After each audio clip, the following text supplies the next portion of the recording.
He was born to rule a kingdom. She was born to serve it. But what happens when a prince falls in love with the one girl who is too afraid to love him back? In a world where crowns decide destiny and love is seen as weakness, one secret meeting at a quiet village well will spark a romance powerful enough to shake the throne itself. A lonely prince trapped behind palace walls, a village maid who has spent her life knowing her place, a cruel queen who believes love makes rulers weak, and a jealous noble waiting for the perfect moment to strike. This is not just a fairy tale. This is a battle between power and the heart. Prince Elion has everything: wealth, power, and a crown waiting for him. But beneath the gold and glory lies a young man suffocating under expectations he never chose. When he secretly escapes the palace one night, he meets Mira, a quiet village maid who has learned to fear dreams that reach too high. Their friendship begins in silence, grows in secret, and turns into a love neither of them was prepared for. But Mira knows something Elion does not. Love between a prince and a maid does not end gently. With the queen watching, the court whispering, and betrayal rising from within the palace walls, their love will be tested in ways that could destroy them both. Will he choose the throne, or will he choose her? If this is your first time here and you love emotional royal romance stories filled with drama, betrayal, and powerful love, make sure you like this video, share it with someone who loves powerful storytelling, and subscribe so you don't miss our next unforgettable story, because here, every story has a heartbeat. Prince Elion had everything a man could desire, except peace. Each morning began the same. Servants drawing curtains, nobles bowing, advisors filling his ears with the future they had decided for him. He was to marry well, rule firmly, and never let emotion soften his judgment. His mother, Queen Seraphina, ruled the kingdom of Aurelion with a calm cruelty that allowed no cracks. Kings are not men first, she once told him. They are symbols. Elion learned to smile without warmth, to speak without truth. But at night, when the palace grew quiet, the silence pressed against his chest until it hurt. He wondered if this was all life would ever be, golden cages and endless expectation. So one evening, driven by a restlessness he could no longer ignore, Elion removed his royal signet ring, wrapped himself in plain clothes, and walked beyond the palace gates. No guards, no bows, just the sound of ordinary life. And for the first time the prince breathed. The girl at the well, Mira's world was small by necessity. She had learned early that attention was dangerous for girls like her. Maids, daughters of nothing, invisible unless someone needed work done. She rose before the sun, fetched water, cleaned floors, and accepted life as it was. At the village well, her arms shook as she lifted a heavy bucket. It slipped. Water spilled everywhere. Careful, the voice startled her. A young man stood beside her, already reaching for the bucket. His hands were clean, his tone gentle, not commanding like the others.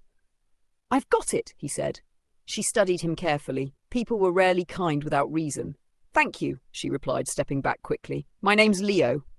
Mira. Their eyes met for a moment too long. Something uneasy fluttered in her chest. She turned away, unsettled. That night, Mira dreamed of a stranger with sorrow in his eyes, and woke afraid of how clearly she remembered his face.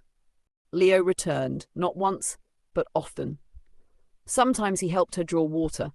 Other times he walked with her through the fields, listening as she spoke about her work, her childhood, her quiet hopes she never voiced aloud. He never interrupted. Mira wasn't used to being heard.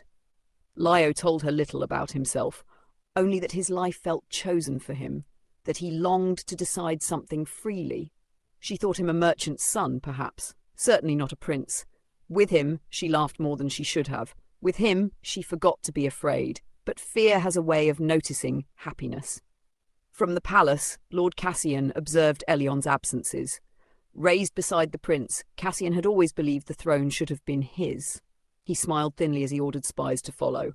And Queen Seraphina noticed something else, her son's distraction. Mira realized she loved him the moment she tried to deny it. She caught herself waiting by the well, smiling at nothing, wondering if he was safe. The realization struck her like ice. Love meant vulnerability. Vulnerability meant pain. Her mother's voice echoed in her mind. "Don't dream above your station." So Mira pulled away. When Leo asked what was wrong, she lied. When he reached for her hand, she stepped back. Her heart ached, but fear was louder. I shouldn't feel this way, she whispered one evening. Leo watched her with concern, confusion, and something dangerously close to love. And Mira went home that night shaking, because she knew she was already falling, and she did not trust the ground beneath her. The truth behind the mask. The truth arrived like a blade. Lord Cassian followed Elion to the village and exposed him publicly, dropping to one knee, calling him Your Highness. The village froze. Mira felt the world tilt. A prince, the man she had laughed with, trusted, loved. Her chest burned with humiliation and fear. She had crossed an invisible line, one she had sworn never to approach. You lied, she said, her voice barely steady. I wanted to be real with you, Elion replied, desperation clear in his eyes. But all Mira could see was the distance between them, the crown she could never touch. I will not be your shame, she said softly, and she ran. Fear is louder than love. Queen Seraphina was furious. A peasant girl? She spat. She weakens you. Cassian fed the fire, whispering treason and ambition. Mira locked herself away from the world. Fear replayed every warning she had ever heard. She imagined ridicule, abandonment, being used and discarded. She loved him, but love had never protected anyone like her. Each day Elion waited. Each day she hid.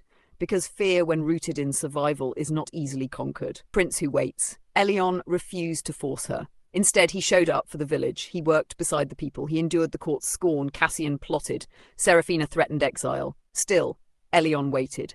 Mira watched quietly, confused by his patience. Why didn't he demand her? Why didn't he forget her? For the first time, her fear wavered. Courage to be seen. When Elion finally spoke to Mira again, she broke. Her fear spilled out, raw and trembling. I'm afraid of disappearing beside you, she cried. Of being small, of being hurt. Elion knelt.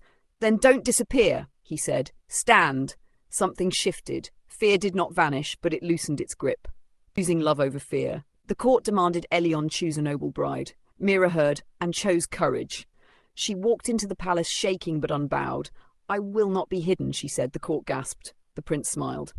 When Elion offered Mira a crown, she touched it, then set it down. I choose you, she said. And for the first time, fear no longer ruled her heart. This is the story of a lonely prince who risked his crown for love, and a village maid who had to overcome her deepest fears to believe she was worthy of being chosen. In a kingdom ruled by power, pride, and tradition, they proved that true love is not about status. It is about courage, patience, and choosing each other despite the world. Thank you so much for staying with me until the very end. Your time and support truly mean everything. If you enjoyed this story, please don't forget to like, subscribe, comment your thoughts below, and share this video with someone who loves emotional royal romance stories. I can't wait to see you in the next one.